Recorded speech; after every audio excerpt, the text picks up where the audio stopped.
ক্ষমতায় গেলে ইসলামী শরিয়া আইন কায়েম করা হবে, এটা বলে কিন্তু জামাত ইসলামী জনগণের কাছ থেকে ভোট চেয়ে যাচ্ছে। কিন্তু আজকে যেটা প্রকাশিত হলো, তারা নাকি ইসলামী শরিয়া আইন কায়েম করবে না বা ইসলামী শরিয়া আইন আনবে না বাংলাদেশে, বাংলাদেশের প্রচলিত আইনই নাকি ঠিক আছে। তো তাদের এটা নির্বাচনী ম্যানিফেস্টো ছিল, নির্বাচনের আগে আসলে বিভিন্ন ধরনের কথাবার্তা। তবে আমি যেটা প্রথম দিন থেকে বিশ্বাস করেছি, যেটি বাংলাদেশে ইসলামী শরিয়া আইন আনাটা সম্ভব নয় এক প্রকার। কারণ এতদিন পরে আপনি এখানে এটা আনতে পারবেন, এটা আনতে গেলে অনেক বাধা বিপত্তি আছে, আর তারা চাইবেও না। তারা হয়তো নির্বাচনী প্রচারণার জন্য এটা বলতেছে, কিন্তু এটা তারাও চায় না, তারাও জানে এটা সম্ভব না। এটা নিয়ে আবার অনেকে সমালোচনা করতে পারেন, যেহেতু নির্বাচনী প্রতিপক্ষ, তারাও তো বিভিন্ন ধরনের সমালোচনা করতেছে। তো জামাত ইসলামের আসলে প্রথম দিকে একটা ছিল কি, এই যে মেয়েদের জন্য, বা বিশেষ করে ওনারা বলতেছে মায়েদের জন্য, যারা হচ্ছে মানে যাদের ছেলে মেয়ে, তাদের জন্য হচ্ছে 5 ঘন্টা তারা হচ্ছে আপনার কর্মঘন্টা নির্ধারণ করবে। এখন কথা হচ্ছে জামাত ইসলামের কিছু বিভিন্ন প্রতিষ্ঠান আছে, যেমন ইসলামী ব্যাংক, আরো কিছু। তো এখানে এখন পর্যন্ত কাউকে কি এরকম চাকরি দিয়েছে যে 5 ঘন্টা আপনার মানে কর্মঘন্টা নির্ধারণ করে কোনো মেয়েকে বা কোনো মাকে এখন পর্যন্ত চাকরি দিয়েছে কিনা আমার জানা নাই। হয়তো জামাত ইসলামের কর্মীরা যদি জানা থাকে একটু বলবেন। ক্ষমতায় যাওয়ার আগে হয়তো 2-1জনকে দিয়ে এটা পরীক্ষামূলক দেখতে পারে। তো এরকম কাউকে দিয়েছে কিনা এখন পর্যন্ত। এখন এখন কিন্তু তারা এটাও বলতেছে না যে এখন মায়েদের হচ্ছে 5 ঘন্টা মানে কর্মঘন্টা নির্ধারণ করা হবে। এটা থেকেও কিন্তু তারা সরে দাঁড়িয়েছে, কারণ এটাও তাদের বিপক্ষে গেছে কিছুটা। কারণ এটার জন্য একটা বৈষম্য তৈরি হয়ে যাচ্ছে। তো আর এখন সেটা হচ্ছে তারা ইসলামী শরিয়া আইন কায়েম করবে না, এটা আসলে পারবে না, সেটা আমি আগে থেকে জানি। হয়তো অনেকে এই যে আমাদের দেশে তো আসলে বেশিরভাগ দলকানা যে সহমত, মানে তাদের নিজস্ব কোনো মতামত নাই, সব মত হচ্ছে সহমত। ওই যে সহমত ভাই যারা, তারা আসলে বলেছে হ্যাঁ পারবে।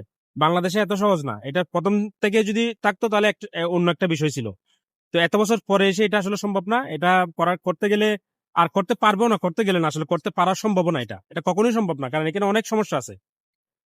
হ্যাঁ, আমরাও চাই ইসলামী শরিয়ান কায়েম হোক, কিন্তু আসলে সম্ভব না, যেটা সম্ভব না সেটা বলে লাভ নাই। হ্যাঁ, এটা হচ্ছে ওই যে জনগণকে বলে একটু, ওই যে আমাদের বাংলাদেশের ওই যে হুজুগে বাঙালি, তো বলে একটু মানে একটু সিম্পেথি। আমাদের বাংলাদেশে আসলে বেশিরভাগ মানুষ হচ্ছে ইসলামিক মাইন্ডেড। হ্যাঁ, হয়তো অনেকে জামাত শিবির করে না, অনেকে হচ্ছে ইসলামিক দল করে না, কিন্তু আসলে অনেকে ইসলামের কথা বললে অনেকে হচ্ছে আপনার এটা ইমোশন সবার কাজ করে।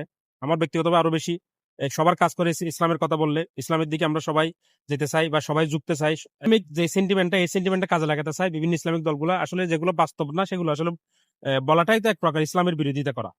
যেটা আপনি পারবেন না, যেটা আপনি মনে প্রাণে বিশ্বাস করেন না, যেটা আপনি মন থেকে জানেন যে পারবেন না, যেটা আপনি নিজেই জানেন পারবেন না, সেটা বলাটাও তো, এই ধরনের ওয়াদা করাও তো একটা এক প্রকার হচ্ছে ইসলামের বিরোধিতা, ইসলামের বিরুদ্ধে যায় কথাগুলো। তো অনেকেই এটার হচ্ছে এখন বিরোধিতা করতেছে, যারা বিরোধী পক্ষ, বিশেষ করে বিএনপি, তারা ট্রোল করার কিছু নাই, বা এটা হচ্ছে বাস্তবতা। এখানে এটা সম্ভব নয়, সেটা বাংলাদেশের প্রেক্ষাপটে কখনোই সম্ভব না। এটা হয়তো আগামী 100-200 বছর পরে বা 500 বছর পরে হবে কিনা জানি না, তবে যদি হয় তো আলহামদুলিল্লাহ, হলে আলহামদুলিল্লাহ। কিন্তু আমরা হয়তো দেখে যেতে পারবো না, আমরা দেখে যেতে পারবো না, এটা বাস্তব কথাটা বলে দিলাম। একটু লিখে রাখেন, তাহলে যদি হায়াত দেন, তাহলে আগামী 10-20 বছর 30 বছর যদি থাকি পৃথিবীতে, যদি বেঁচে থাকি, তাহলে এর মধ্যে যদি হয়ে যায়, তাহলে আপনারা আমার এই ভিডিও ক্লিপটা ব্যবহার করে আমাকে এসে কমেন্ট করতে পারেন, যদি সোশ্যাল মিডিয়া থাকি আর কি।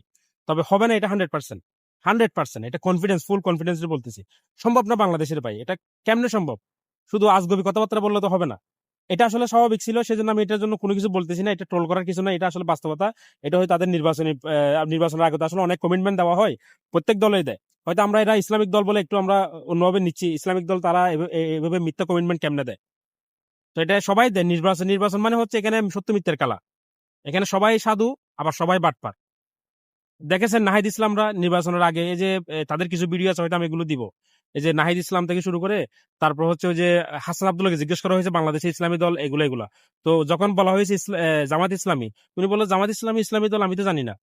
তারপরে হচ্ছে ওই যে আপনার পাটোয়ারি, সে জামাত নিয়ে কি কি বলেছে, মানে সুর বাটফার, তারপর হচ্ছে রাজাকার, সবকিছু বলেছে। সে এখন জামাতের পক্ষে সাফাই গাচ্ছে। তো রাজনীতি বলতে সবাই সাধু, সবাই বাটপার, এটাই বাস্তবতা।